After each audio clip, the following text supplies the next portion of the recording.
오신 여러분을 진심으로 환영합니다. 10월 3일 저희 울산 화영 모임 저희가 말씀으로 먼저 우리가 주 앞에 나아가고 싶습니다. 함께 찾으신 말씀은 시편 57편의 말씀을 우리 함께 보고 싶습니다. 시편 57편입니다.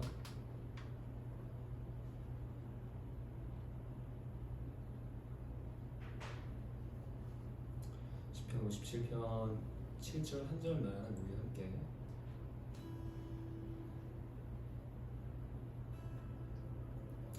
네, 57편의 7절 한 절을 보실 텐데요. 제가 새 번역 성경으로 읽어드리겠습니다. 여러분들이 갖고 계신 번역본은 개역 개정일 텐데 네, 그 개역 개정의 그 번역을 제가 읽어드리는 새 번역으로 눈으로 따라오면서 읽어주시면 되겠습니다. 제가 읽어드리겠습니다. 하나님, 나는 내 마음을 정했습니다. 나는 내 마음을 확실히 정했습니다. 내가 가락에 맞추어 노래를 부르겠습니다. 이 다윗의 고백이고요. 이 57편을 쓴 저자는 다윗입니다. 57편의 그 머릿말에 이제 그 시인이 어떤 상황 가운데서 이 고백을 했는지가 적혀져 있는 성경이 있을 것입니다. 제가 가진 성경에서는 다윗의 믹담이라고 해서 사울을 피하여 동굴로 도망하였을 때 지은 시라고 되어 있습니다. 즉 현재 다윗이 이 같은 고백을 했을 때는 사울의 눈을 피하여서 자신을 죽이려고 하는 사울 왕을 피하여서 광야에서 도망자의 신세로 이제 그렇게 도망다닐 때 다윗이 이와 같은 고백을 했다라고 이제 말하고 있는 것이죠. 다윗은 오늘 읽은 7절에 이렇게 얘기합니다. 하나님, 저는 마음을 정했습니다 라고 고백을 합니다. 그 어떠한 마음을 정했냐면 내가 가락에 맞추어 노래를 부르겠다라고, 하나님을 노래하겠다, 하나님을 찬양하겠다라고 그렇게 고백을 하는 다윗의 모습을 볼 수 있습니다. 우리가 함께 좀 기도하길 소망합니다. 이 다윗의 고백과 다윗의 이 노래를, 이 시의 고백을 다시 한 번 더 우리 개인의 삶에 좀 적용하시면서 우리가 주 앞에 기도하며 나가길 소망합니다.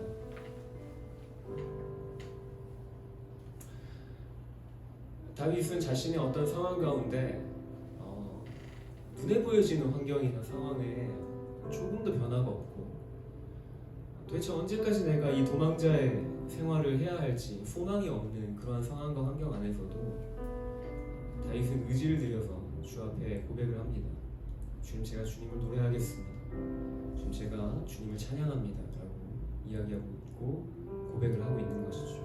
주님, 제가 제 마음을 확실하게 정했습니다 라고 하는 그 말 가운데 주님, 눈에 보여지는 상황과 환경은 비록 제가 소망이 없는, 제가 도망을 다녀야만 하는 이 암울한 삶의 시간 가운데서도 주님, 그럴지라도 저는 제 마음을 정해서 제가 의지적으로 주님을 예배하기를 결정합니다 라는 고백이 담겨있는 것이죠. 우리가 지금 함께 좀 그렇게 동일하게 주님께 결정하며 나아가실까요? 주님, 제가 주님 제 마음을 정했습니다. 제가 주님을 예배하기로 제 마음을 정했습니다. 제가 결정하였습니다. 주님, 나의 입술의 고백과 나의 모든 상황과 환경을 뛰어넘어서 이 시간, 내가 주 앞에 나아가는 이 시간, 그 무엇과도 바꿀 수 없는 찬송을 받기에 합당하신 주님께, 주님, 제가 제 마음을 정하여서 주님을 예배합니다. 그렇게 우리가 이렇게 우리의 의지적인 고백을 좀 담아서 주 앞에 기도하며 나아가십시다. 기도하겠습니다. 주님, 하나님 아버지, 시간 기도하며 나아갑니다. 주님, 제 상황과 저의 삶에 여러 가지 많은 아버지 주님께 소망이 없다 할지라도 주님, 하나님 아버지, 주님을 예배하기를 결정합니다.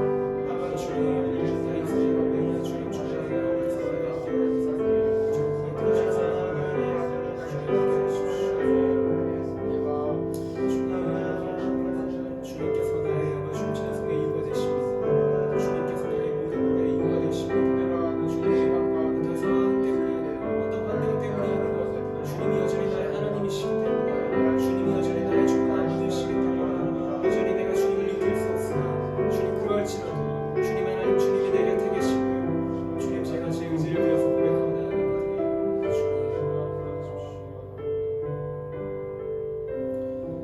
다시 한 가지를 더 주 앞에 간구하며 나가십시다. 이 예배 가운데 우리의 힘이나 우리의 의지만이 아닌 성령의 도우심을 힘입어서 성령의 충만함 가운데 주님 나를 주장하여 주십시오.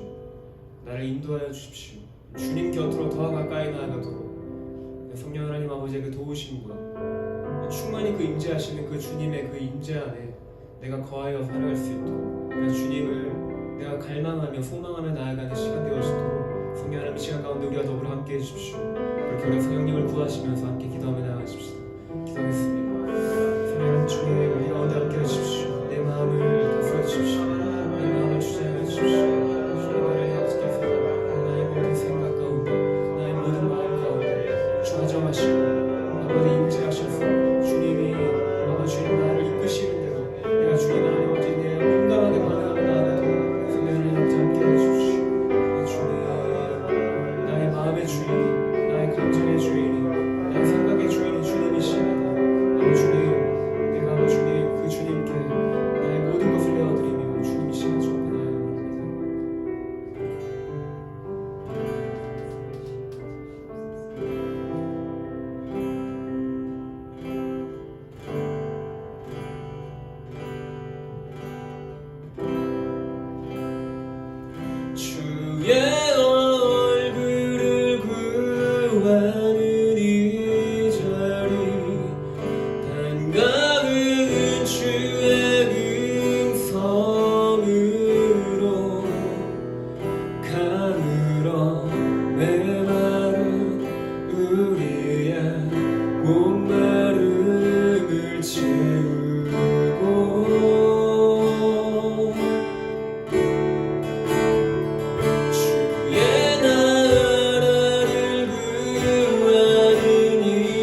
이끄시는 진실하신 아름다운 노래하니 한 번 더 매일매일 매일매일 반복되는 갈등 속에 하루하루 스탠이란 갈림길에 치열한 살아가는 우리들의 시간 속에 매일같이 사랑이란 이름으로 하루 종일 동행하며 영원으로 이끄시는 진실하신 아름다운 노래하니 주의 얼굴을 구하는 이 자리 반가운 주의 음성으로 가는 것내 마음 우리의 목마름을 채우고 주의 나라를 구하는 이곳은 영원한 주의 약속으로 우리의 마음 우리의 몸이 기뻐합니다. 한 번 더 매일매일 반복되는 갈등 속에 하루하루 스탠이란 갈림길에 치열하게 살아가는 우리들의 시간 속에 매일같이 사랑이란 이름으로 하루 종일 동행하며 영원으로 이끄시는 진실하신 아름다운 노래하니 주의 얼굴을 구하네 주의 얼굴을 구하는 이 자리 반가운 주의 음성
예수님은 나의 한 번 더 마지막으로 고백합시다. 예수님은 나의 노래 예수님은 나의 노래 우리의 노래가 되시는 주님을 찬양합니다. 아멘. Everybody pray Yes I pray 내게 생명 주신 주의 이름 찬양해 Everybody pray Yes I pray 주의 이름 높여 찬양 Everybody Everybody pray Yes I pray 내게 생명 주신 주의 이름 찬양해 Everybody pray Yes I pray 주의 이름 한번 더 Everybody Everybody pray Yes I pray 내게 생명 주신 주의 이름 찬양해 Everybody pray Yes I pray 주의 이름 높여 찬양 해 뜨는 데서 지는 데까지 주를 찬양해 세상 어디서도 우리 노래 멈출 수 없네 하늘에 내가 날과 별들아 영광의 왕을 주께 할렐루야 주를 찬양 주님을 찬양해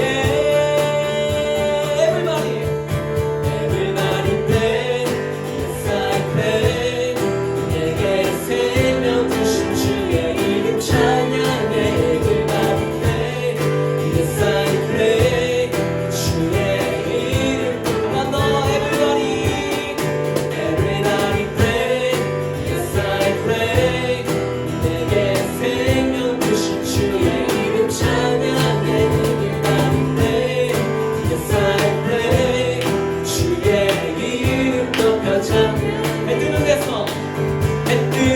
데서 지는 데까지 주를 찬양해 세상 어디서도 우리 노래 멈출 수 없네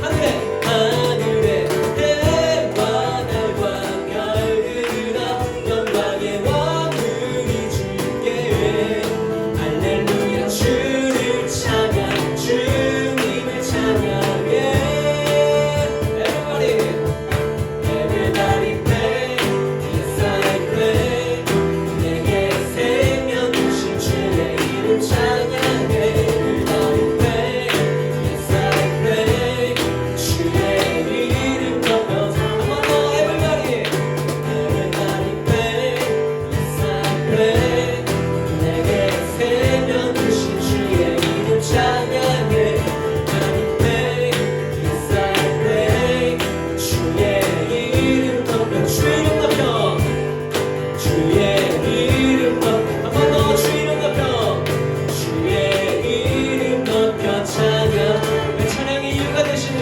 그 주님께 왜 주님을 찬양합니다. 아멘.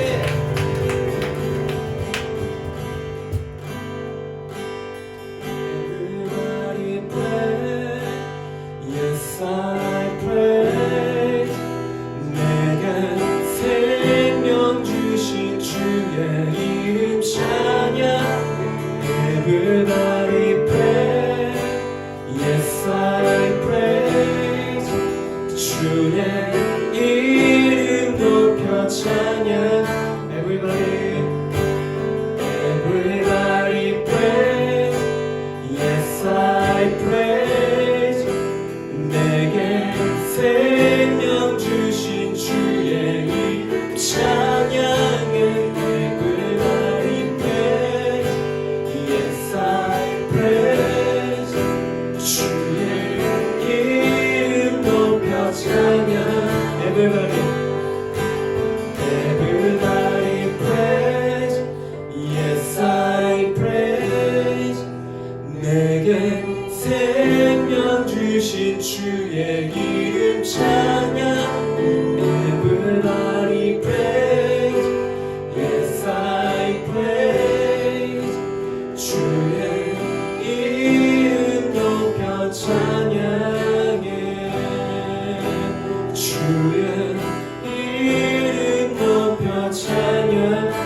이름 높여 주의 이름 높여 찬양해.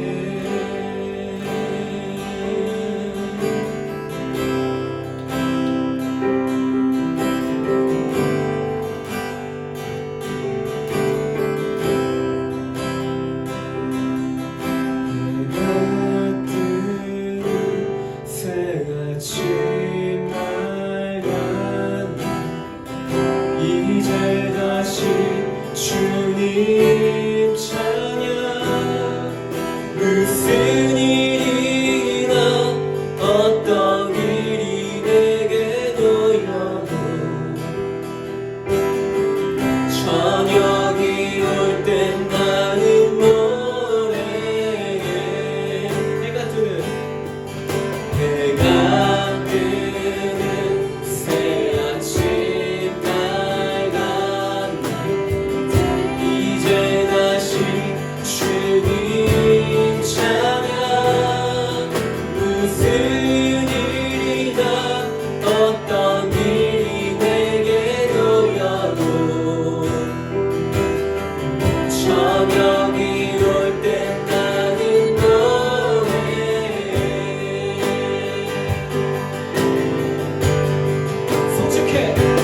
송축해 내 영혼, 내 영혼아. 거룩하시리니 이전에 없었던 노래로 나 주님을 경배해.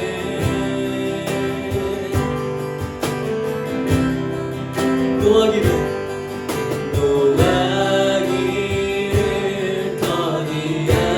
더디하시는 주, 그의 크신 사랑 넘치는 주의 선하심 내가 노래하리.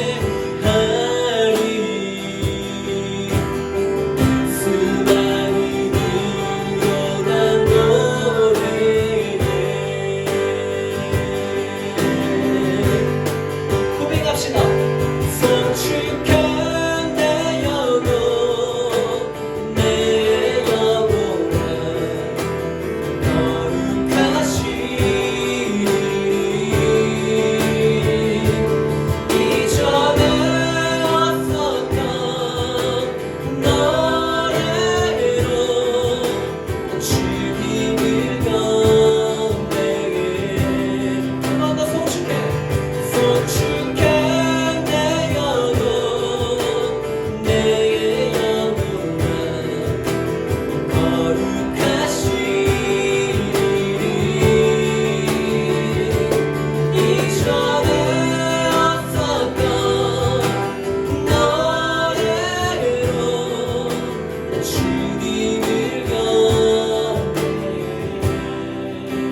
주의 이름을 찬양 여호와께 감사하며 주의 이름을 여호와께 감사하며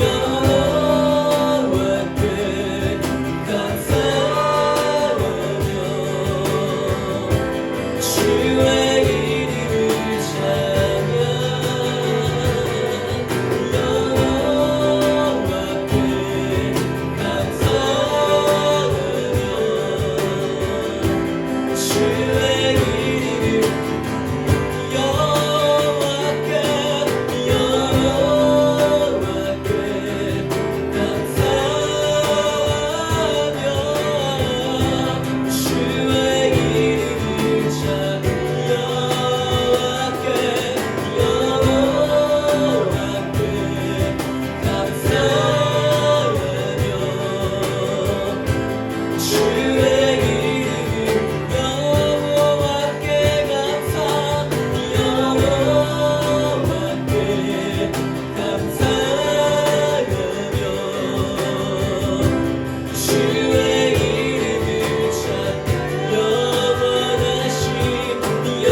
감사하며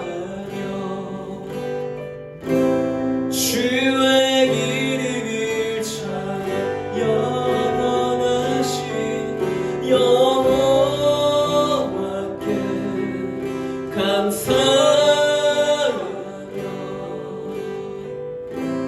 주의 이름을 우리 약속에 신실하신 주님께 고백합시다. 여호와께 감사하며 여호와께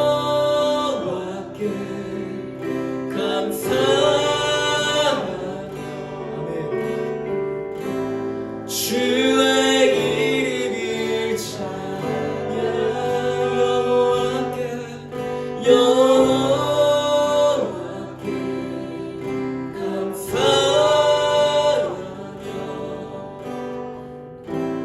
주의 이름을 찬양 송축해 내 영혼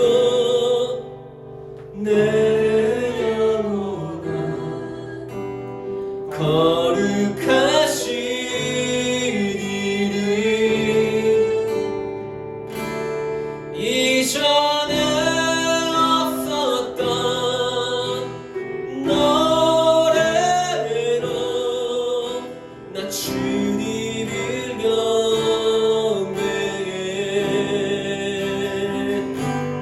송축해 내 영혼 내 영혼아 거룩하신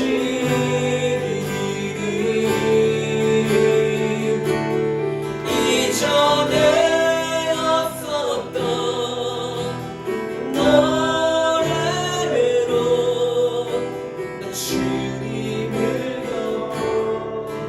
우리 영혼에게 명령하십시다. 송축해 내 영혼 송축해 내 영혼 내 영혼 거룩하신 이름 이전에 없었던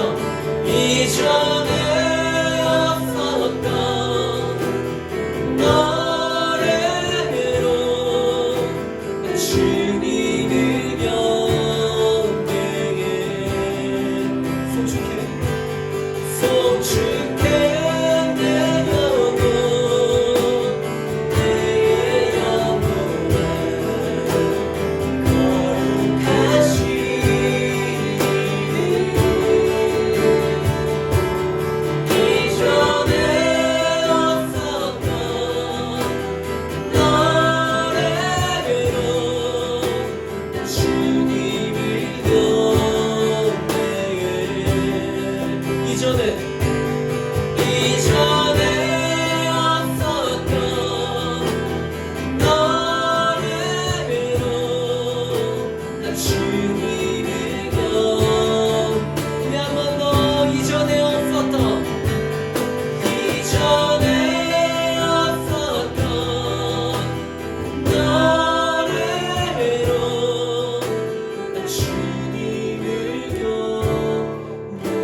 이전에 없었던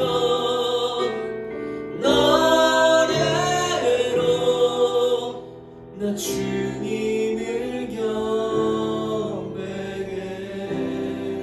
주님을 경배해.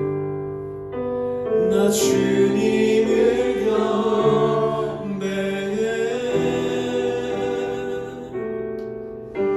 나 주님을 경배해.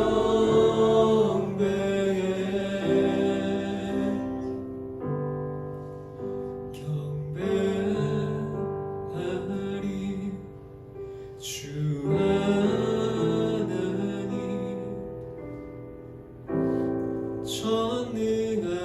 전능하신 주.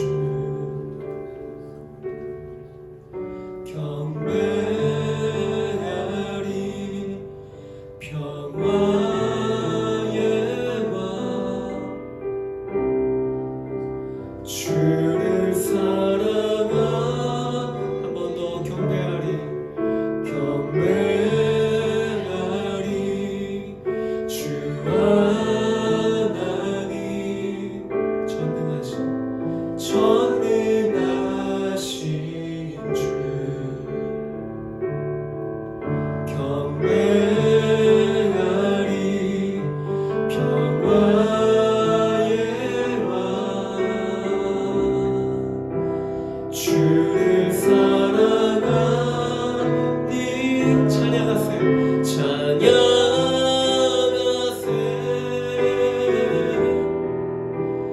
누가 주와 같으리.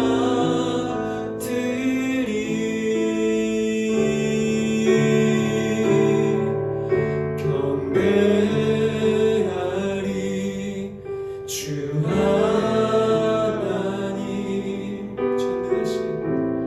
전능하신 주.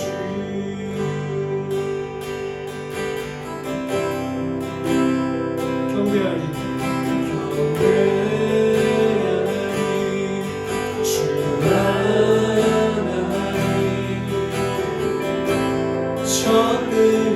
전능하신 주.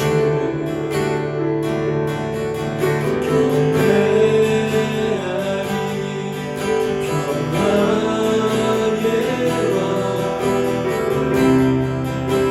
주를 사랑한. 한 번 더 경배하리. 경배하리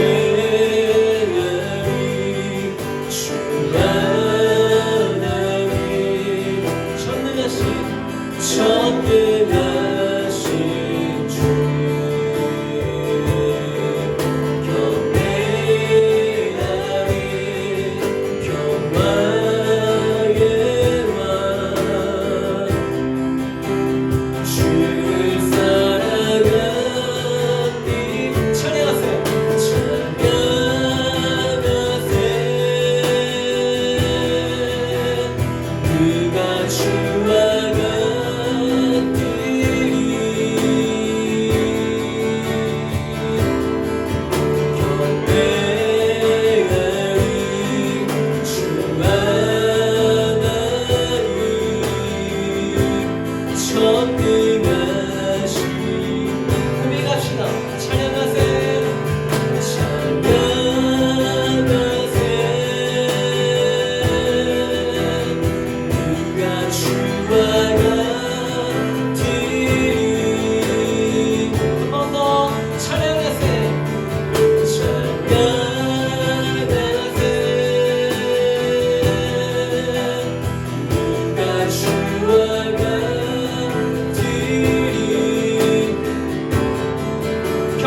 주와 같으리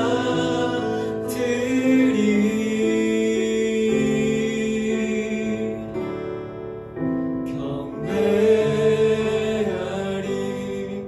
주 하나님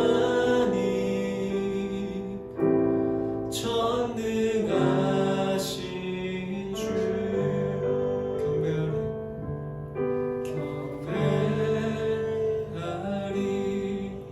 주 하나님 전능하신 주 한번 더 고백합시다. 경배하리 주 하나님 전능하신 주.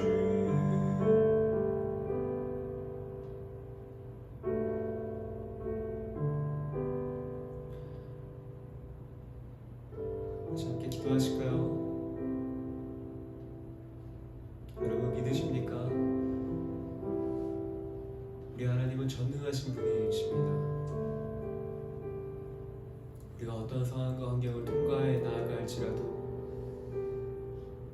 우리는 그분이 전능하시다라는 그 한 가지 사실을 온전히 신뢰해야 할 것입니다.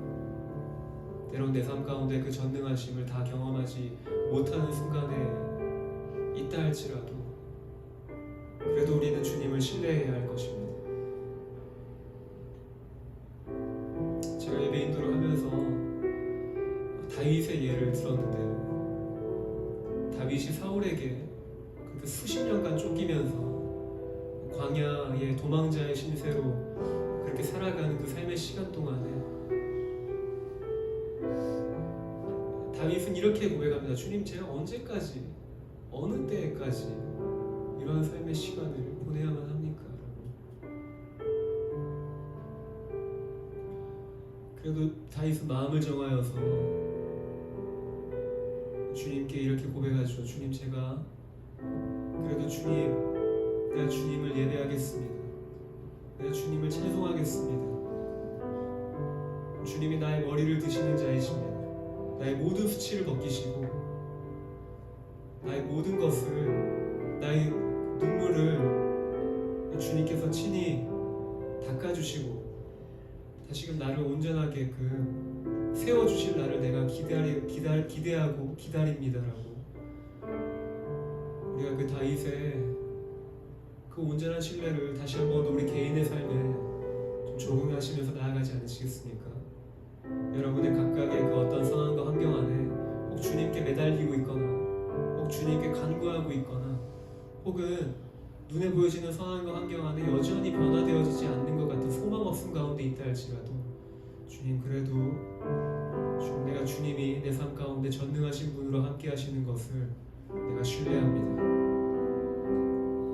그렇게 우리가 그 주님의 전능하심을 고백하시면서 우리의 모든 시선이 믿음의 눈으로서 우리가 주님을 의지하며 바라보며 나아가는 저와 또 여러분 되어지도록, 여러분의 삶 가운데 오직 우리의 모든 입술 가운데 우리의 삶을 통하여서 영광과 찬송과 존귀를 받게 합당하신 분은 주님 한 분뿐이라고 우리가 시간 그렇게 고백하시면서 주님의 전능하심을 우리가 고백하며 주 앞에 나아가십시다.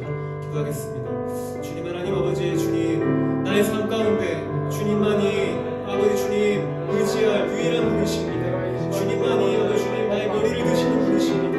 나의 모든 수치와 부끄러움을 아버지 주님 씻어내시고 주님 하나님 나의 모든 상황과 나의 마음의 모든 아버지 주님 모든 아버지 힘겨움들을 이겨나갈 수 있는 그 능력을 더하시는 그 하나님이십니다.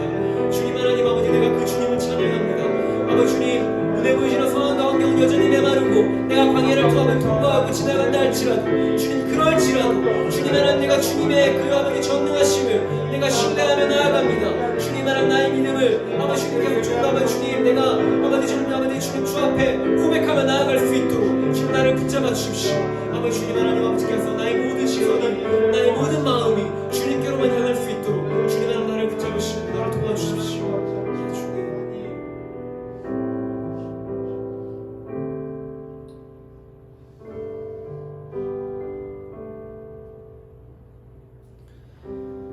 주님 감사합니다. 오늘도 이곳 가운데 함께 하셔서 우리의 모든 찬송의 고백을 받으시고 주님이 이곳 가운데 충만히 임재하여 계시는 것을 우리가 믿음의 눈으로 바라보며 나아갑니다. 주님 계속적으로 우리의 삶의 자리에 돌아가서도 우리의 모든 삶의 그 순간순간이 우리의 삶에 함께 하시는 그 주님을 느끼며 그 주님을 계속적으로 우리가 갈망하며 그 주의 임재 안에 머무는 삶 살아갈 수 있도록 성령 하나님, 우리가 들을 수 있는 음성으로, 우리가 들을 수 있는 방법으로 주님 말씀하시고 우리의 모든 생각과 마음의 눈을 열어주십시오. 주님께서 우리의 삶을 통하여서 하나님의 나라를 이루시고 주님의 뜻을 이루어 주실 것을 믿습니다. 감사드립니다. 거룩하신 우리 주 예수 그리스도의 이름으로 기도드립니다.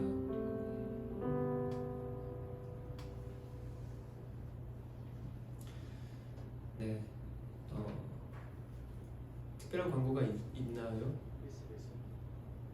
네, 띄워주시죠. 네, 저희가 울산 1기 BSBS 학교가 내년 2021년 1월 9일부터 6월 19일까지 저희가 진행되어지는 학교가 이제 예정이 되어져 있습니다. 대상은 BTS를 수료하신 분은 이제 이 BDTS에 함께 하실 수 있고요. CDTS, UDTS, BDTS 다 포함됩니다. 장소는 저희 예수전도당 울산지부 사무실이 되어질 것 같습니다.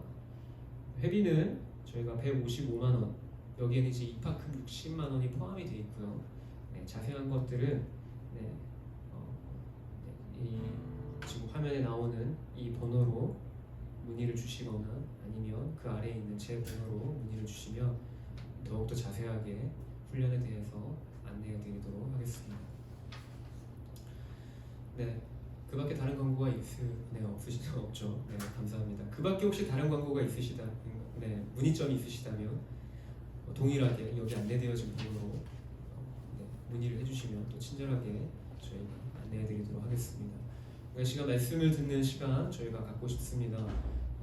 오늘 말씀을 전해 주실 분은 저희 예수전도당 울산 지부장으로 섬기고 계신 우리 원준명 간사님, 저희가 앞으로 나오실 때 사랑과 존경을 담아서 우리가 축복하며 나누도록 하겠습니다. 주의 사랑으로, 주의 사랑으로 사랑합니다. 주의 사랑으로 사랑합니다.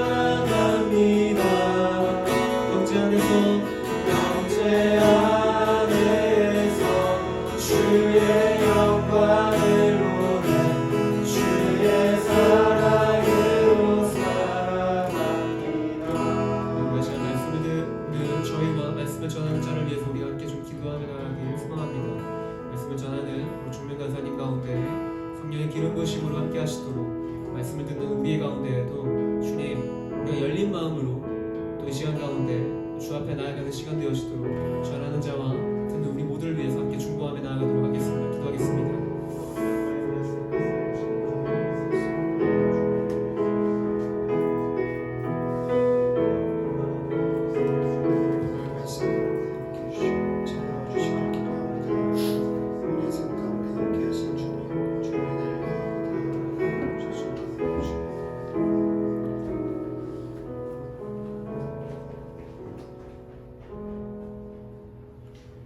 진리의 영이신 성령님, 오늘 이 저녁에 오셔서 우리에게 말씀하여 주시고 우리에게 가르쳐 주시기를 기도합니다.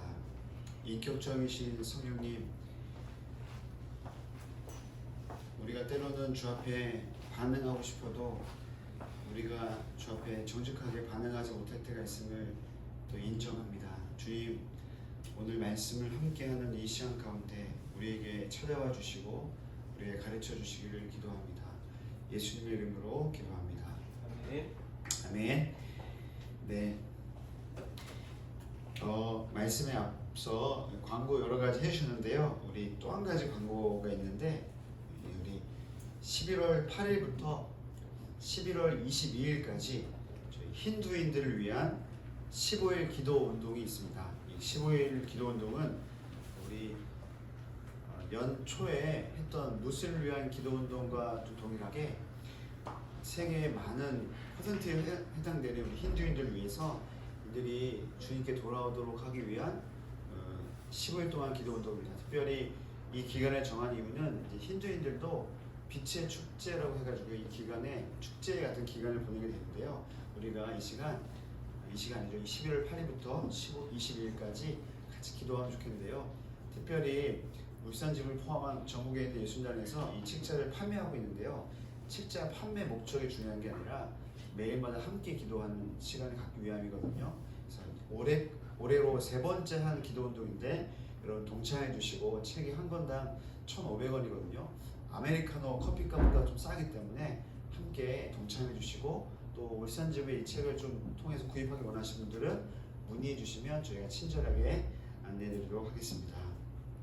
오늘 함께 나눌 말씀은 우리 고린도후서 5장 11절, 14절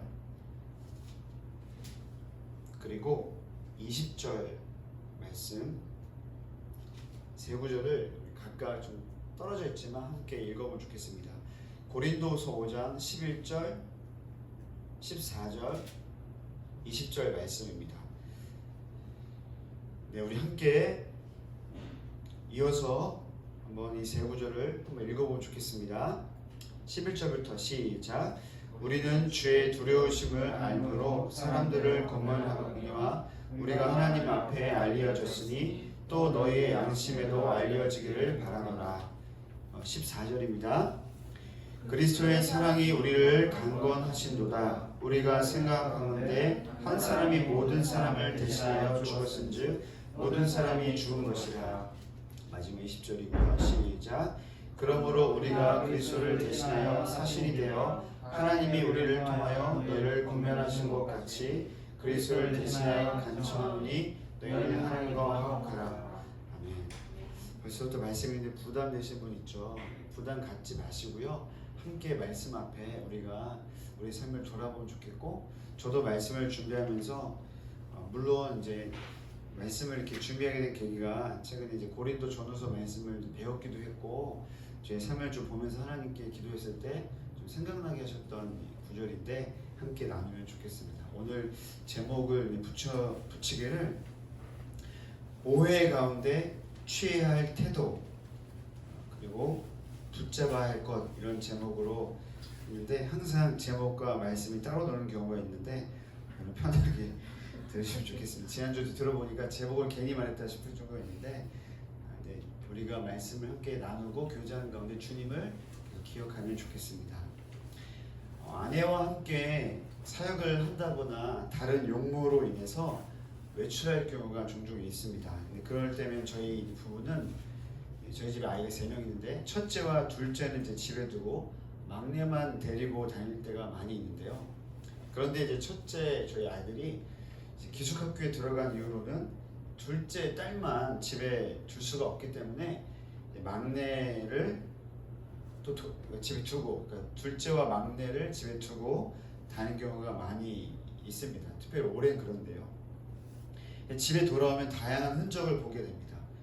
예를 들면 계란 후라이를 먹기 위해 후라이팬을 사용한 흔적, 또 설거지를 했지만 깨끗하지 않은 그릇의 흔적, 또 샤워를 했는데 그 목욕탕에 거품과 젖은 수건이 놓인 채 정리가 안 된 흔적, 이런 거는 그냥 기억해 봐줄 수 있지 않겠습니까? 밥까지 해먹고 좀 미안한 마음이 들 수 있겠죠.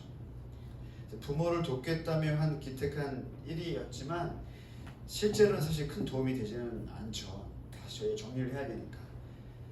저희 부부가 외출하고 아이들로부터 부재할 때 집에는 그렇게 눈에 보이는 흔적들이 남아 있곤 하는데요. 이런 흔적들은 눈에 보이는 그런 흔적뿐만 아니라 다른 흔적도 남아 있는데요. 보이지 않는 흔적이었습니다. 한 번은 집에 평소보다 저 아내가 좀 늦게 도착한 일들이 있었어요. 뭐 한 번은 아니겠지만, 근데 제 기억에 문을 여는데 아이들이 왜 이제 왔냐며 울면서 아빠인 저보다도 엄마에게 매달린 일들이 있었거든요. 엄마 왜 이제 왔냐고 이렇게 땡깡 부리는 게 있겠죠. 그래서 저희 이제 막내가 8살이고 둘째가 11살이니까 그래서 좀 그럴 수 있겠죠. 근데 자초지종을 들어보니까 누군가 집에 이제 노크를 했었던 거예요. 근데 이제 둘째는 이제 엄마 아빠가 번호키를 알고 들어오는 이 습성을 알고 있기 때문에 이 노크를 하면 당연히 엄마 아빠가 아닌 줄 아는데 이제 좌우 분간을 못하는 이 막내는 이제 엄마인 줄 알았나 봐요. 그래서 엄마 이렇게 불렀는데 문을 향해 달려갔는데 밖에서 아무 소리가 들리지 않았던 거죠. 이때 막내가 엄마 아빠 특히 이제 저는 믿고 싶지만 이제 엄마가 많이 보고 싶었다고 합니다. 아빠보다 이제 엄마. 처음에는 엄마가 곧 오겠지 하는 이 기대감이었는데 시간이 지날수록 이렇게 질문하게 된 거죠. 엄마는 도대체 언제 오는 거야? 그런 기대감을 시작했다가 나중에는 이제 그리움, 또 나중에는 실망감마저 들었던 것으로 보인 거죠. 그래서 부모가 집에 있다가 없어진 그 부재로 말미암아 집 안에는 정리되지 않고 깨끗하지 않은 그 흔적들이 남게 되었고, 그리고 아이들 마음에는 그리움 또 실망감까지 깃들게 됐다는 것을 저희 이제 집의 일들을 통해서 이제 알게 되었습니다. 이 이유가 무엇이냐면 원래 있었다가 없어진 사라진 그 부재함 때문에 그랬던 거죠. 부재. 이 부재 때문에 집은 어지럽혀졌고 아이들은 불안하게 되어 버린 꼴이 되었습니다. 오늘 본문 말씀의 배경이 되는 고린도 교회 또한 이 부재와 관련된 어려움을 겪고 있었습니다. 그것은 바로 사도 바울의 부재였습니다. 바울을 기다리고 그리워하던 성도들은 그의 부재로 인해서 어려움을 겪고 있었고, 혹은 그 반대로 바울을 질투하고 또 바울을 경계했었던 이들은 그의 부재를 이용해서 성도들에게 혹은 교회에게 어려움을 주고 있었습니다. 그렇다면 바울은 고린도 교회와 어떤 관계를 맺고 있었길래 그의 부재, 그의 존재가 교회 전체 안에 이런 영향을 주었던 것일까? 우리가 한번 잠시 고린도 교회와 바울과의 관계를 한번 생각해 보면 좋을 것 같습니다. 오늘 말씀 읽지 않았지만 지난주에 함께 나눴던 우리 사도행전 18장 말씀에 의하면 바울은 전도여행 중에 1년 6개월의 시간을 고린도에 머물게 됩니다. 그리고 그는 이 고린도에 머물면서 평소에는 천막 만드는 일을 했고요, 안식일마다 회당에서 가르치는 일을 했습니다.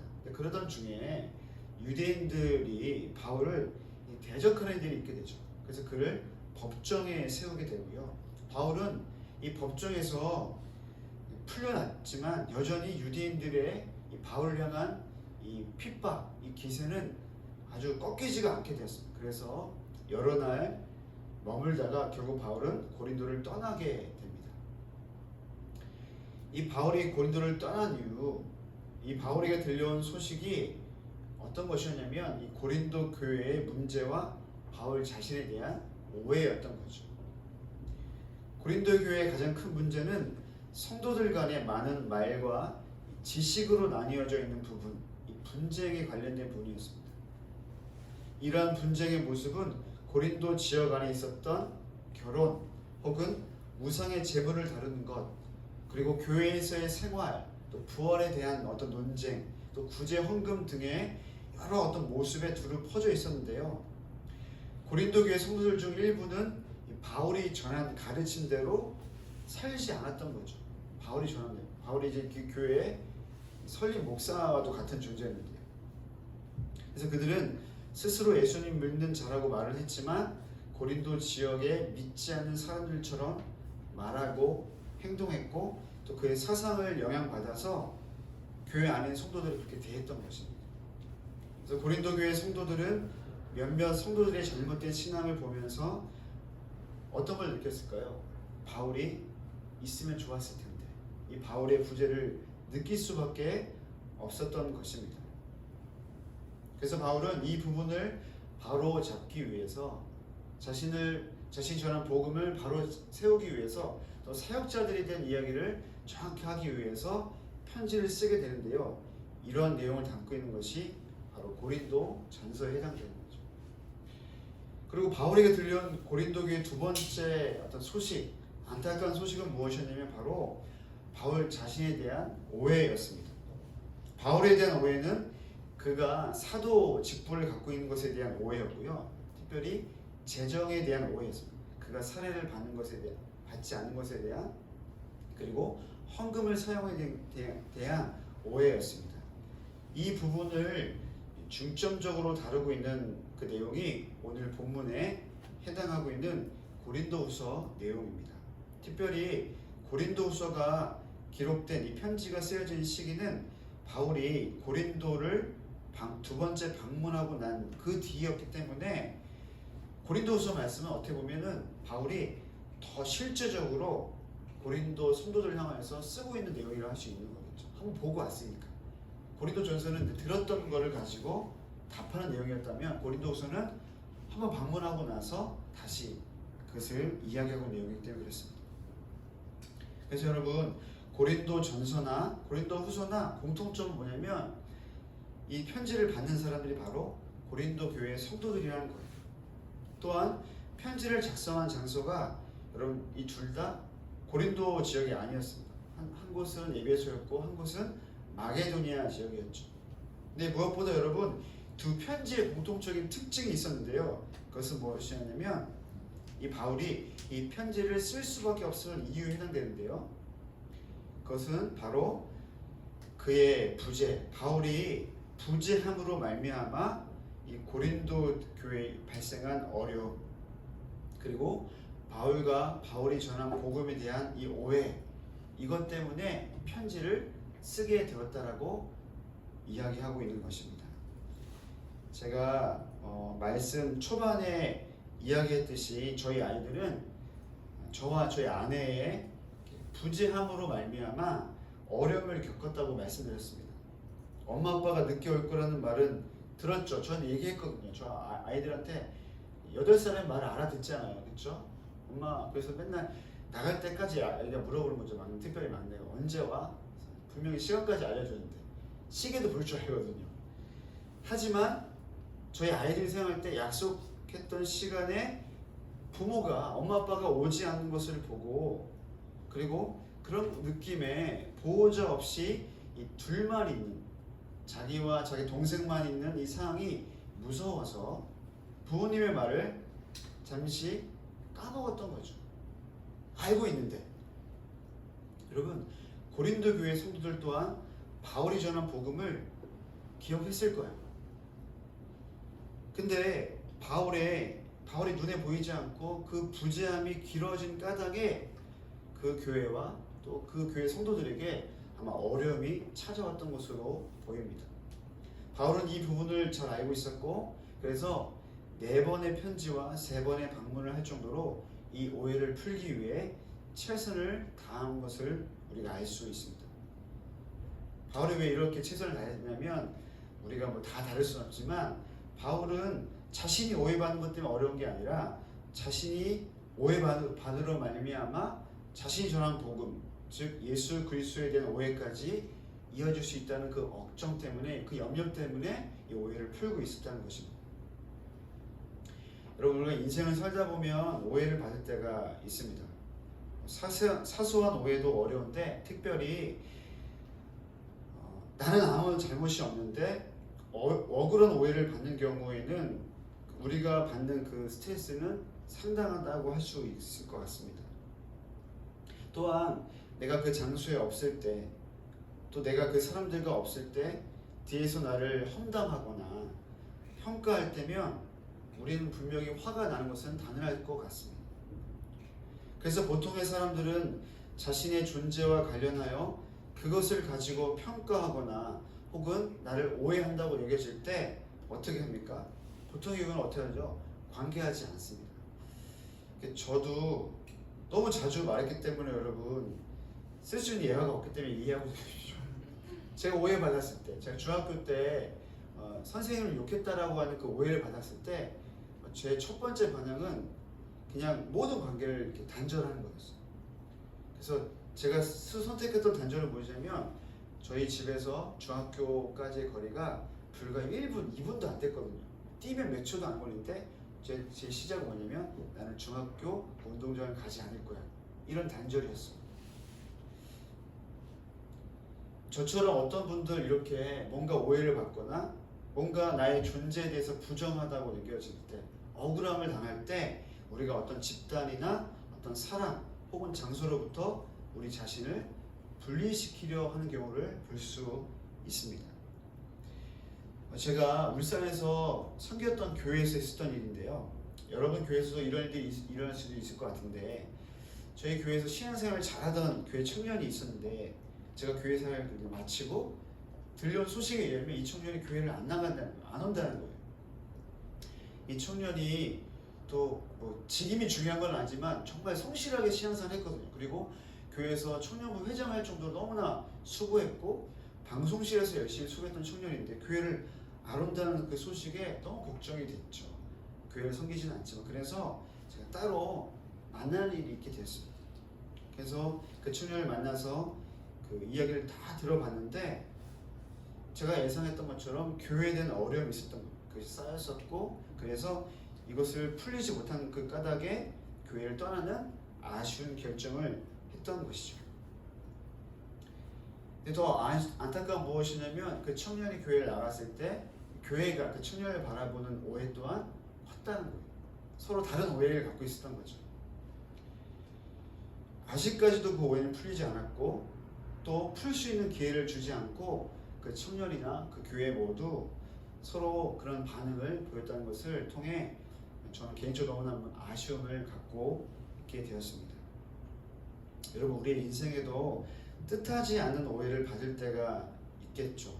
그런데 만약 그 오해가 나의 존재 혹은 여러분의 존재와 관련하여 발생한 것이라면 신경이 쓰일 수밖에 없는 거죠.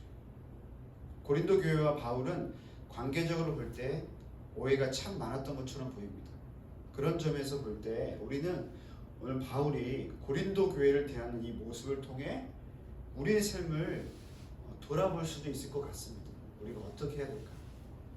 본문 말씀을 특별히 세 구절이지만 이 세 구절을 통해서 바울은 어떤 태도를 취하고 있는지, 또 어떤 주님을 바라보고 있는지 살펴보고 또 우리의 삶에 하나님의 음성을 듣는 시간 가지면 좋겠습니다.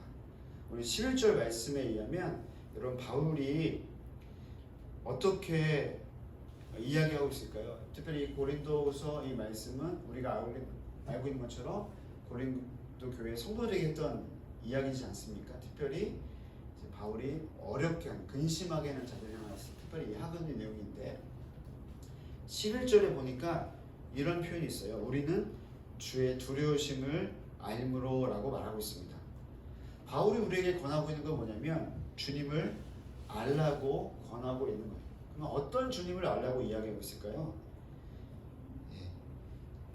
주의 두려우심이라고 말하고 있지 않습니까? 좀 이따 살펴보겠지만 주님을 경외하는 하나님을 경외하는 마음에 대해서 지금 이야기하고 있는데요.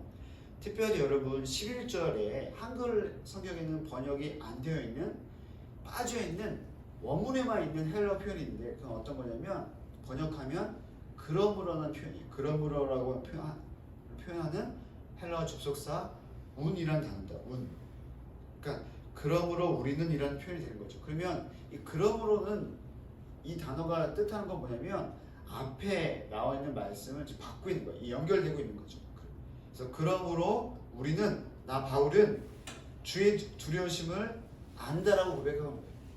그럼 여러분 앞에 내용은 뭐냐면 10절이 되겠죠. 근데 10절뿐만 아니라 9절까지 포함되고 있어요. 여러분 9절과 10절 내용을 보면 9절의 내용 핵심은 무엇입니까? 9절에서 바울이 말하고 있냐면 우리 모두는 주를 기쁘시게 하는 자가 되기를 힘써야 된다고 얘기하고 있죠. 그렇죠? 그리고 10절은 뭡니까? 계속 우리가라고 말하고 있죠. 우리가, 여기서 말하는 우리가 바울을 뿐만 아니라 고린도 교회 성도들까지 포함하고 있는 건데요. 여기서 우리가 또 뭐라고 얘기합니까? 10절에는 정리하면 주님이 재림하시는데 그 재림하신 주님은 심판하시는 주님이시다. 그래서 주님 앞에 서게 될 것인데 우리의 행위가 심판받게 될 것이다 라고 지금 경고하고 있는 거죠. 그래서 주님을 기쁘시게 하고 주님을 앞에 서게 될 것인데, 그렇게 말하고 있는 그 이유를 11절에서 말하고 있죠. 11절에서 뭐라면 그러므로 라고 말하면서 우리는 주의 두려우심을 알기 때문이다라고. 그럼 여러분, 바울이 고린도 교회 성도들에게 지금 너희가 알아야 된다라고 말하고 있는 그것은 무엇이냐면 주의 두려우심이라고. 주의 두려우심. 바울이 안다고 말한, 내가 알기 때문에 너희도 알아야 된다고 말하고 있는 그 하나님의 성품은 무엇이냐면 두려우심이라고 말하는 단어죠.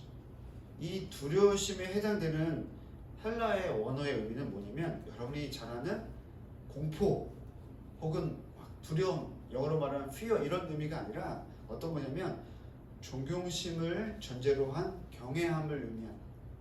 존경하기 때문에 경외하는 것을 의미하는 거죠.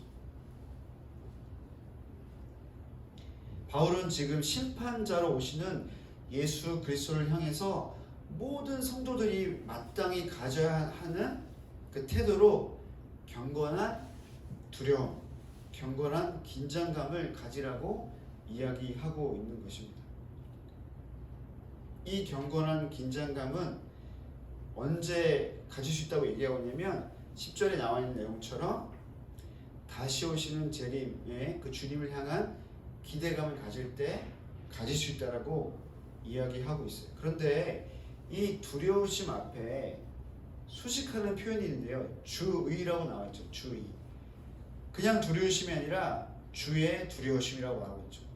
근데 여기서 주의라고 표현하고 있는 한글 성경은 나와 있지 않지만 이 원문에 의하면 이것은 소유격의 의미거든요. 주님의 두려우심. 주님이 이 두려우심을 갖고 있다고 하는 거예요. 주님에게 있는 성품, 두려우심. 근데 이게 어떤 거냐면 마치 경외의 대상, 두려움의 대상이 주님이 된다는 겁니다. 바울은 경외감을 주시는 분이 주님이시고 이 경외감, 두려움을 모든 성도들이 알아야 된다고 지금 권면하고 있는 것입니다. 너희가 두려워야 된다. 주님을 두려워야 된다고 지금 이야기하고 있는 것입니다. 특별히 권면한다라고 이제 번역하고 있잖아요. 권면하거니아라고 번역하고 있는데 이 권면한다고 하는 이 표현은 한글에서는 그냥 권면을 말하니까 약간 제안한 것처럼 보이잖아요. 근데요, 영어 성경이나 또 세번역 성경에서는 어떻게 번역하고 있냐면 설득한다라고 번역하고 있어요. 지금 바울은 어떻게 하고 있습니까? 설득하고 있는 거예요. 자신을 오해하고 있는 성도들을 향해서 주님을 경외하라고 설득하고 있는 거예요. 그 주님은 어떤 주님이냐면 거듭 말씀드리지만 반드시 이 땅에 다시 오셔서 우리가 몸으로 행한 선하고 악한 모든 일을 심판하시는 분, 그 주님이시라는 것을 너희가 알고 그 주님을 경외하라고, 그 주님을 향하여서 이 경외하는 마음을 긴장된 상태를 유지하라고 이야기하고 있는 것입니다. 그래서 여러분, 주님을 경외하는 자들은 심판하신 주님을 바라보고 자신의 모든 행동을 통해서 구절의 말씀처럼 주님을 기쁘시게 하는 삶을 살 수 있다라고 얘기하는 거예요. 주님을 경외하는 것, 그 사람 어떤 사람이라고요? 주님의 심판을 믿는 자. 내가 한 모든 행위들, 여기 행위가 뭘까요? 말과 행위, 모든 마음의 묵상까지 주님이 심판하셔서 이것을 통하여서 어떤 사람 주님을 기쁘시게 하고 어떤 사람 그렇게 하지 않는다고 바울은 지금 이야기하고 있는 것입니다.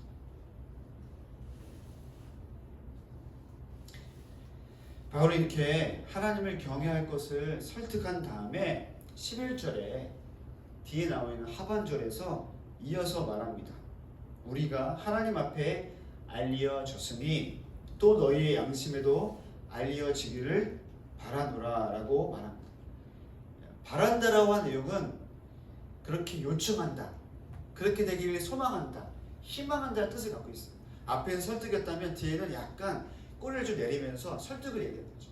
근데 지금 바울이 요청하고 있는 게 무엇일까요? 여러분 11절 제가 읽었던 이 하반절 말씀을 세번역 성경에서는 이렇게 번역하고 있거든요. 좀 쉽게 번역하고 있는데 이렇게 말하고 있습니다. 우리는 이미 하나님 앞에서 환히 드러났습니다. 여러분의 양심에도 우리가 환히 드러나기를 바랍니다.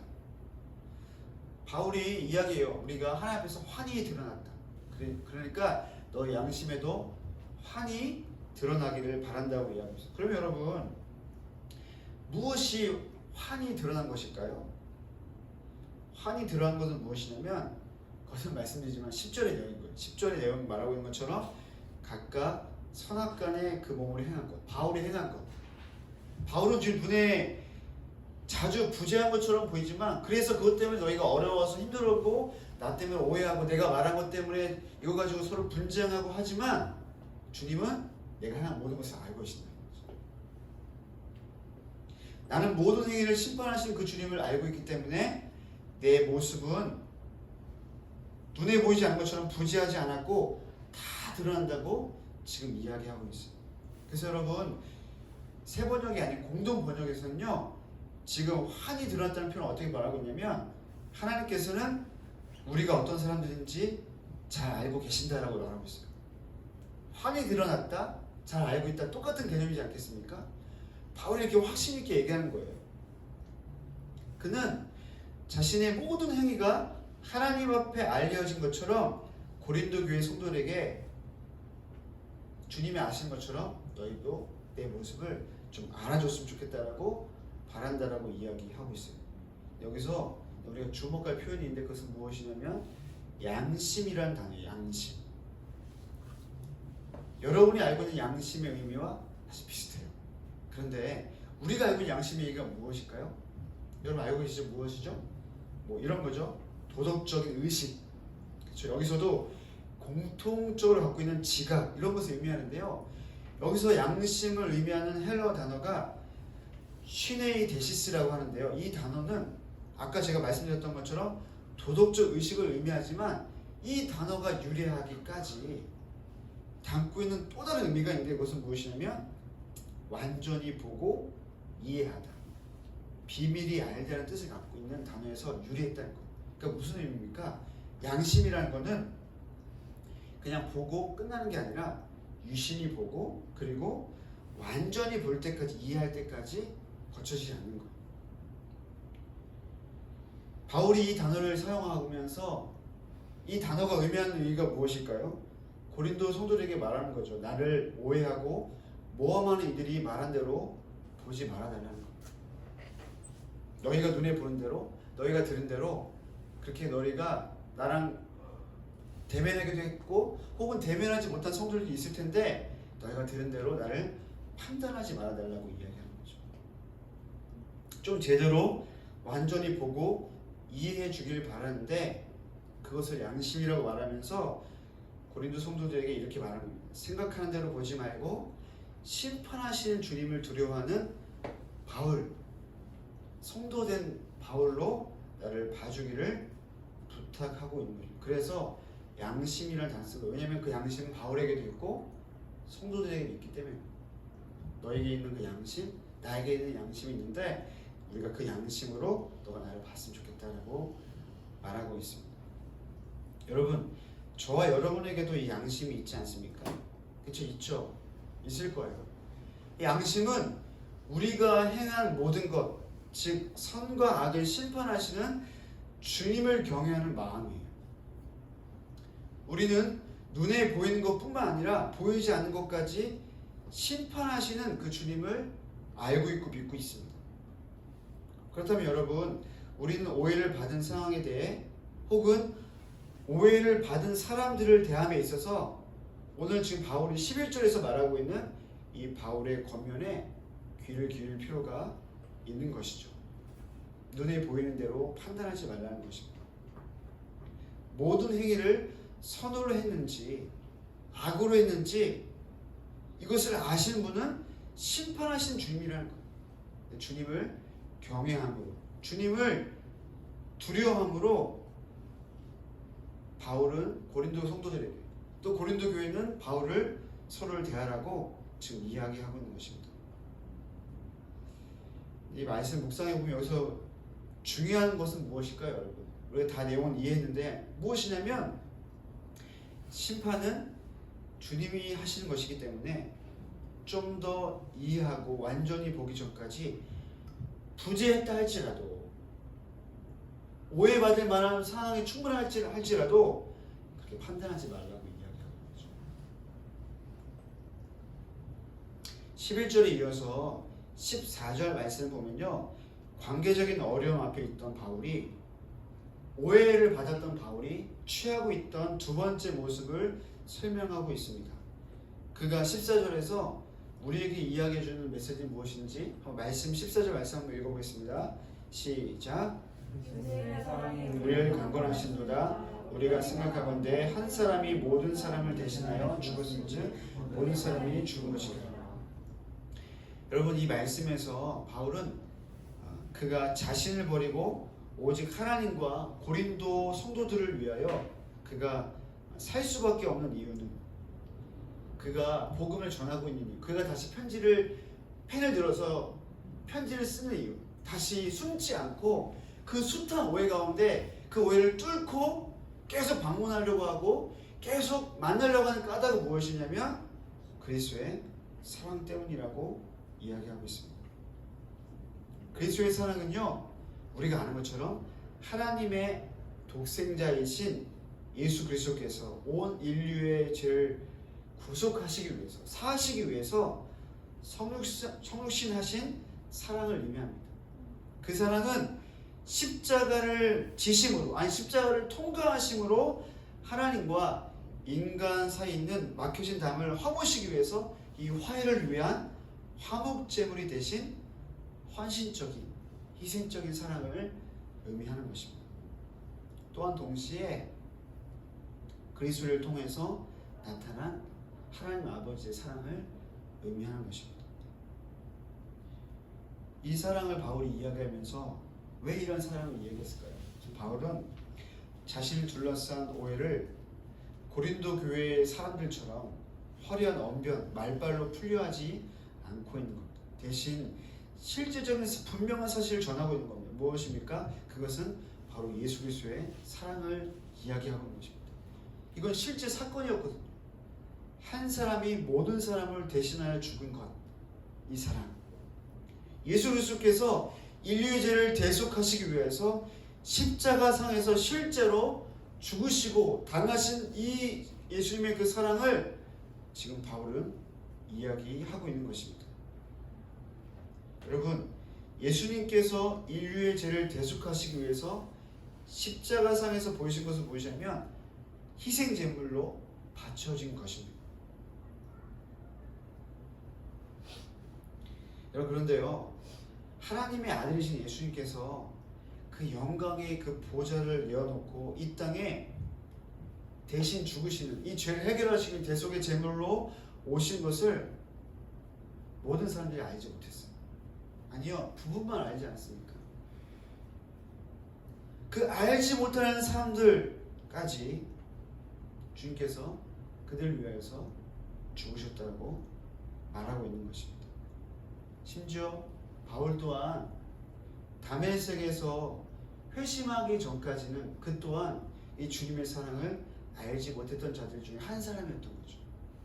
그러나 바울은 지금 여기서 그리스도의 죽음은 모든 사람을 대신하여 죽은 것이라고 당당하게 고백하고, 자기가 누린 것, 자기가 경험한 것, 우리가 잘 아는, 우리가 아직 죄인 되었을 때, 우리가 아직 아주 연약할 때 우리 위해 죽으신 그리스도 사랑을 의미하는 것입니다. 지금 바울은 그리스도의 사랑과 죽음을 고린도 교인들에게 상기시켜주고 있는 것입니다. 그래서 바울이 자신과 성도들에게 이렇게 호소하고 있는 거예요.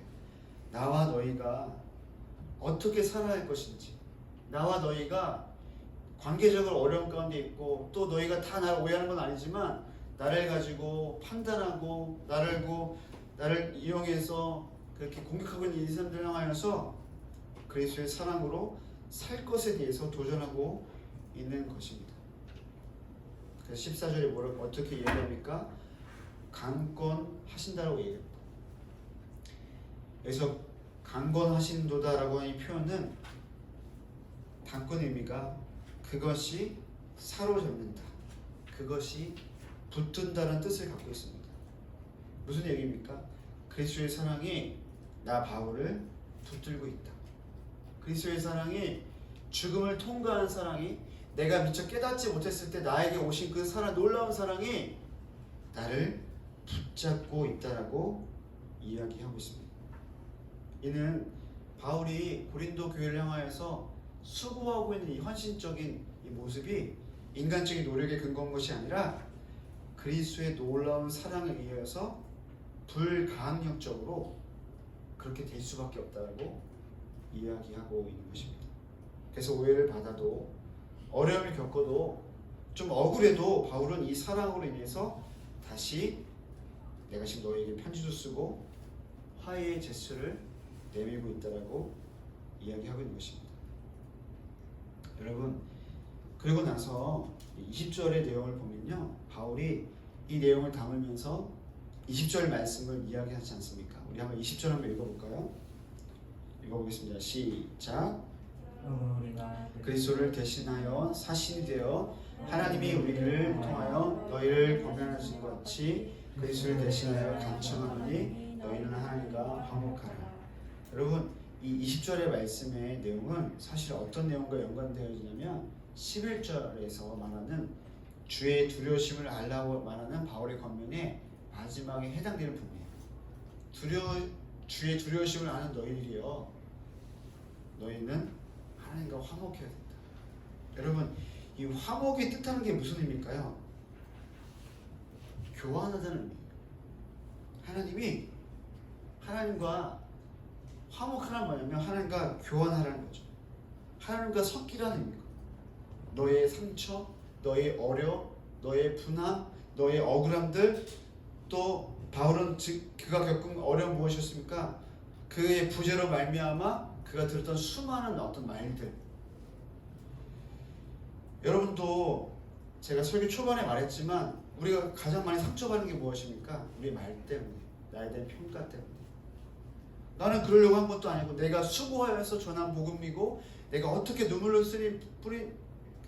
내린 그 씨앗인데 그 성도들이 나를 오해하고 나를 향하여서 지적하고, 저는 바울은 아니었지만 분명히 마음에 어려움이 있었을 거예요. 근데 그가 지금 이야기하고 있죠. 하나님과 화목하라고 이야기하고 있습니다. 하나님과 연결되라고 말하고 있고 하나님께 들어가라고 이야기하고 있는 것입니다. 사랑하는 여러분, 관계의 오해와 혹은 어떤 존재와 어떤 존재의 부재함 가운데 우리가 놓여 있을 때 우리는 어떤 태도를 취해야 되고 어떻게 살아야 할까요? 오늘 오래전에 이런 어려움을 겪었던 바울이 고린도 교회에 썼던 이 편지를 통하여서 우리에게 어쩌면 강건하고 간절하게 우리에게 요청하고 있는 것 같습니다.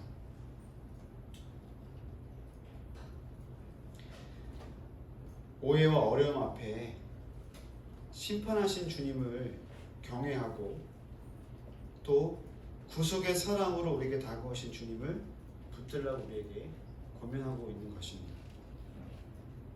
바울은 우리에게 초세수를 이야기하지 않았어요. 너 힘드니까 피하면서 숨어 지내라고 이야기하지 않았고요. 혹은 무시하라고 말하지도 않았고요.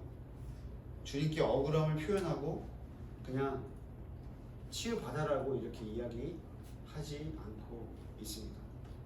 여러분, 그리고 우리가 아는 것처럼 고린도 교회 성도들은 아마 마지막까지 바울을 싫어하고 증오한 사람이 있었을 줄 모르겠습니다. 근데 그가 그렇게 편지를 쓰고 그렇게 오해를 풀려고 했던 까닭은 무엇이었다고요? 그가 전한 복음에 누가 되지 않게 하기 위해서, 그가 믿고 있는 그 예수님을 그 영광을 가리지 않게 하기 위해서 그의 관계적인 어려움 또한 주님께 내어드리고 그 연약함을 인정하고 있는 것을 볼 수 있습니다.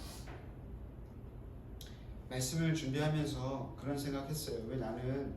왜 저는 이 말씀을 준비할 때 왜 이런 부분에 제 마음이 와닿을까 이런 생각했거든요.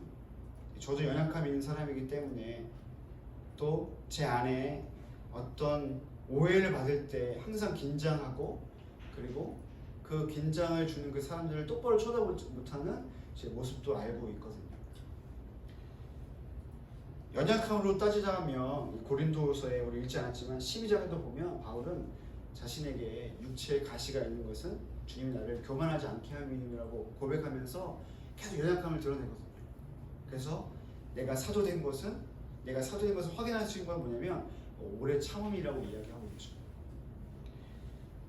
사랑하는 여러분, 주님이 여러분에게 말씀하신다고 좀 믿습니다. 또 여러분에게 양심에 또 우리에서 믿는 사람들에게 우리에게 말씀하신다고 생각이 들어요. 그것은 무엇이냐면 혹시 여러분이 오해 가운데 있거나 혹은 오해를 받았거나 할지라도 주님 우리에게 주님을 알라고 우리에게 말씀하고 있고요. 그 주님은 우리의 모든 것을 우리 행한 것을 다 아시고 심판하신 주님이라고 우리에게 이야기하고 있고요. 그리고 그 주님은 우리에게 사랑으로 오신 분이라고 말씀하고 있고요. 또 마지막으로 그 주님은 우리에게 화목케 하시는 화목제물로 오신 분이시고 우리에게 다시금 화목하는 삶으로 초청하고 있는 주님 말씀이라고 믿습니다. 우리 삶을 돌아보면 좋겠습니다. 여러분 삶 가운데 또 저의 삶 가운데 이 오해를 푸는 과정 가운데 관계 어려움을 푸는 과정 가운데 주님의 말씀하심을 좀 듣고 저를 반응하며 기도하면 좋을 것 같습니다. 함께 기도할까요?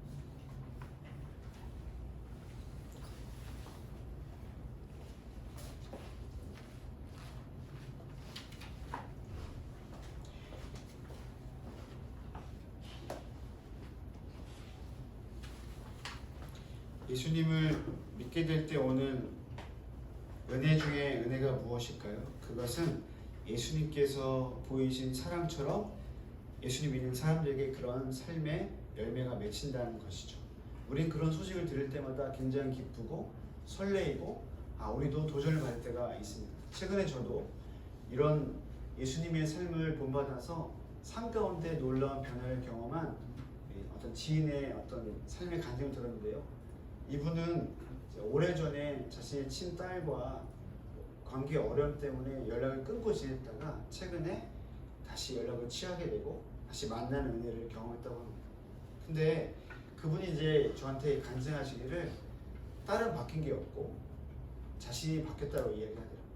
자신이 마음이 바뀌고 그리고 그 딸과 자신이 사랑하는 또 사위 앞에 용서를 구했다고 말하더라고요. 제가 그 얘기 듣는데 좀 약간 딜을 얻어맞는 듯한 생각이 들고 왜냐면 저는 그분을 알고 지냈을 때 그분이 그전에는 자신이 당한 것만 얘기했거든요.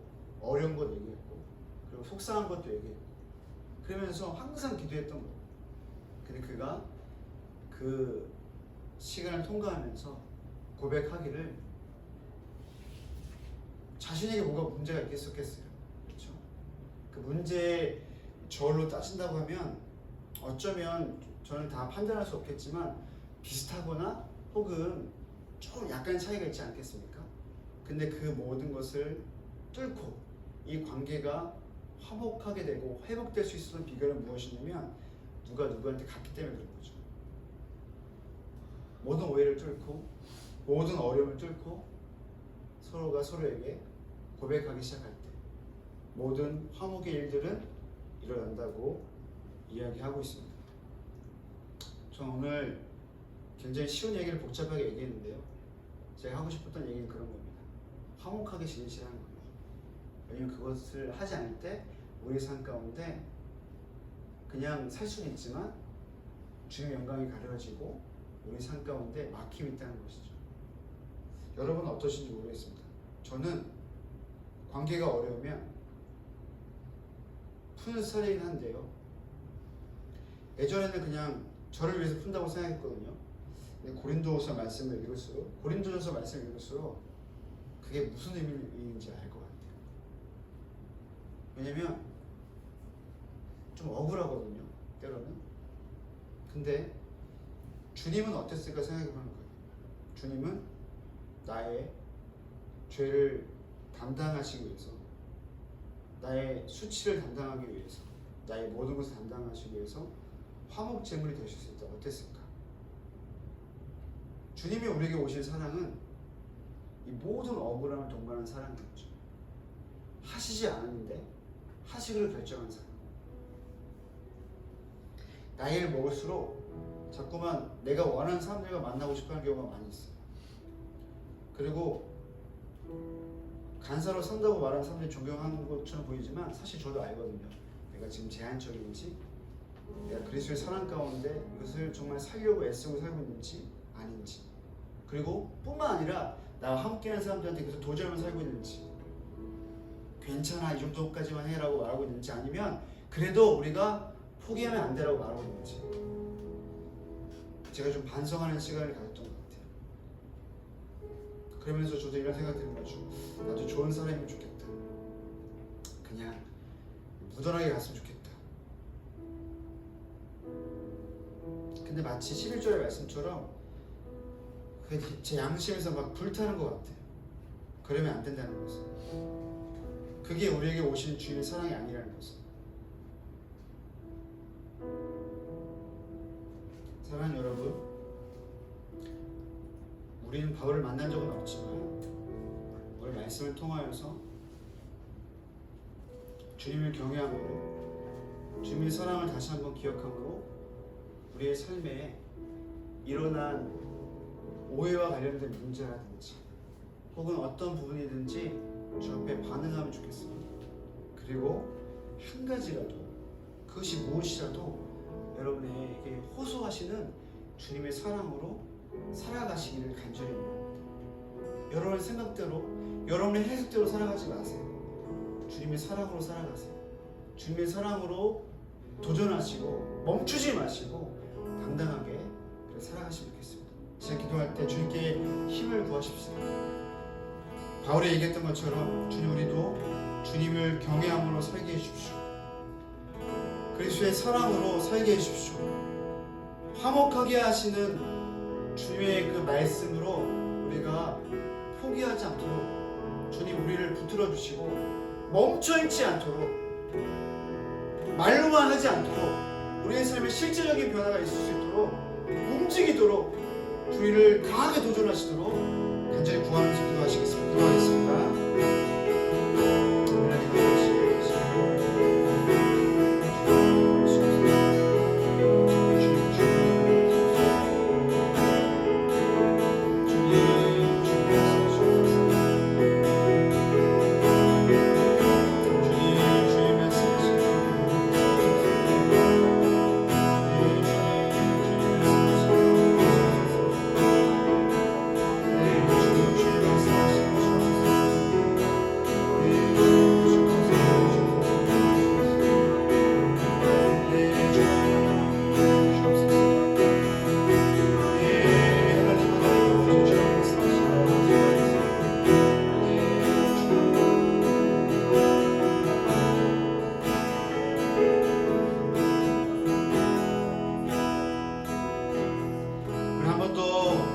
적극적으로 기도하면 좋겠습니다. 읽지 않았지만 5장 21절 말씀에 이렇게 말씀하고 있습니다. 하나님이 죄를 알지도 못하신 이를 우리를 대신하여 죄로 삼으신 것은 우리로 하여금 그 안에서 하나님의 의가 되게 하려 하심이라. 다른 거 다 기억 안 해도 됩니다. 뭡니까? 하나님이 죄조차도 이게 뭔지도 모르는 그들을 위하여서 대신 죽으심으로 말미암아 우리를 살게 하셨다고 말씀하고 있습니다. 여러분, 이 시간 기도하실 때 주님, 이런 주님의 은혜가 다시 우리가 사랑하게 해주십시오. 우리를 용서하시고 우리를 품으셨던, 우리를 위해서 죽음을 통과하셨던 그 주님의 사랑이 언제부터인가 우리를 포장하고 우리를 대변하는 그 주의 말씀이 됐다면 우리를 용서해 주시고 이제 사랑으로, 우리에게 다가오신 주의 사랑으로 우리 삶 가운데 살게 해달라고 좀 고백하시면서 우리가 우리 삶 가운데 이런 일이 좀 일어날 수 있도록 함께 기도하시면 좀 나가시겠습니다. 기도하시겠습니다. 주님, 지금 기도하는 것은 주의 사랑으로 살게 해주시기 원합니다. 우리에게 다가오신 주의 사랑으로, 주의 말씀으로 살기를 원합니다. 주님, 우리가 배웠던 그 지식으로 살아갈 것이 아니라 우리가 알지도 못한 삶 가운데 우리에게 달려오신 주의 사랑으로, 놀라시오 은혜로 말미암아 우리의 죄를 보시고 우리 달려온 것이 아니라 우리를 위해서 대신 죽으시고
함께 중보하며 기도하기를 소망합니다. 우리가 시간 좀 나누고 싶은 중보기도 제목은 2020년은 여러 가지로 많은 부분들이 계획대로만은 흘러가지 않는 한 해인 것 같아요. 2020년 고3으로 지내는 수험생들을 위해서 함께 좀 기도하고 싶습니다. 네, 원래라면 저희가 맞이한 이 11월 이 11월에 수능이 있어야 하는데 여러 가지로 이 코로나로 인하여서 학교의 일정이 많이 바뀌었죠. 그래서 수능이 12월 3일로 연장이 됐습니다. 그래서 지금 오늘이 11월 3일이고요. 진짜 딱 한 달 수능을 앞두고 있는 이 수험생들을 위해서 함께 좀 기도하고 싶습니다. 여러모로 쉽지 않은 시기 가운데 또 특히 올해 수험생으로 보내는 고3들은 더 쉽지 않은 시기였겠죠. 학교에 나갈 수 없고 또 온라인으로 뭐 여러 가지로 수능을 준비해야 하는 어떤 그런 다양한 상황 가운데 그럴지라도 이 12월, 이 3월에 있을 이 수능을 또 최선을 다해서 준비하고 또 후회 없이 그들이 준비해온 그 시험을 잘 치러낼 수 있도록 마지막까지 그들의 힘과 용기를 잃지 않고 저희네들이 준비해온 그 시험을 잘 준비할 수 있도록, 그리고 또 그 최선을 다해서 치른 그 수능 시험 그 이후에 있을 그 결과에도 어떠한 결과가 있든지 간에 그들이 꿈을 잃지 않고 또 자신들의 그 앞날과 그 비전을 향해 계속적으로 하나님 안에서 비전을 찾아가는 그런 수험생들 되어지도록 우리가 이들을 좀 위해서 축복하면서 또 이들이 끝까지 수능 시험을 끝까지 잘 치러낼 수 있도록 힘과 용기를 잃지 않도록 그들을 위해서 함께 좀 중보하며 기도하고 싶습니다. 함께 기도하시겠습니다. 사랑하는 주님 하나님 아버지, 잘 나아갑니다. 주님 하나님 아버지, 여러 가지로 힘든 상황 안에, 여러 가지로 많이 쉽지 않은 상황 안에 또 수능을 준비하는 아버지 수험생들을 주님 손으로 올려드리며 나아갑니다. 이 땅에 아버지 주님 모든 수험생들을 아버지 주님 주님의 손으로 붙잡으시고 아버지 주님 여러모로 쉽지 않은 그 모든 삶의 시기와 또 공부하는 그 모든 여정 가운데 주님 하나님 그들 가운데 지혜를 더하셔서 주님 하나님 아버지 그들이 아버지 주 최선을 다해서 또 이 시험을 준비하고 아버지 주님 목표하는 바 아버지 주님 그들이 원하는 대학에 진학하기 위해서 또 아버지 주님 열심으로 달려온 아버지 주님 이 길 가운데 주님 하나님 아버지 주님 그들이 힘과 용기를 잃지 않고 또 이 아버지 주님 시험을 잘 준비할 수 있도록 주님 그들 가운데 함께해 주십시오. 주님 수능 이후에 또 아버지 주님 그 수능의 결과에 어떠하든지 간에 주님 하나님 아버지께서 말씀하시고 아버지께서 보여주시고 깨닫게 해주신 아버지 그 꿈과 비전을 찾아 나아가는 수험생들 되어지길 소망합니다. 주님께서 함께해 주십시오. 주님 모든 수험생들 가운데 주님의 지혜와 주님의 아버지 주님 보호하심과 주님의 은혜가 있길 소망하오니 주님께서 그들과 함께해 주십시오. 주님 도와주십시오. 사랑하는 주님 감사합니다. 이 화요 모임 가운데 우리로 하여금 주 앞에 나아가게 하시고 또 아버지 주님 또 주어진 말씀을 통하여서 또 아버지 주님 우리 안에 귀한 도전들을 허락해 주셔서 감사합니다. 계속적으로 우리가 주님 하나님 아버지 앞에 예배하는 삶 살아가길 소망합니다. 주님께서 이 예배를 통하여서 이 울산 땅 가운데 또 울산을 넘어서 주님 전국적으로 드려지는 모든 화요 모임의 그 시간들을 통하여서 이 대한민국 땅의 주인 되신 그 하나님 아버지가 홀로 높이를 받는 시간 되어지게 해주십시오. 주님께서만이 이 땅 가운데 홀로 완전하신 분이시며 주인 되십니다. 감사드립니다. 우리 주 예수 그리스도의 이름으로 기도드립니다. 우리의 마지막으로 온 땅의 주인 되신 주님께 찬양으로 주 앞에 나가십니다. 온 땅과 만민들아 주의 손을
Everybody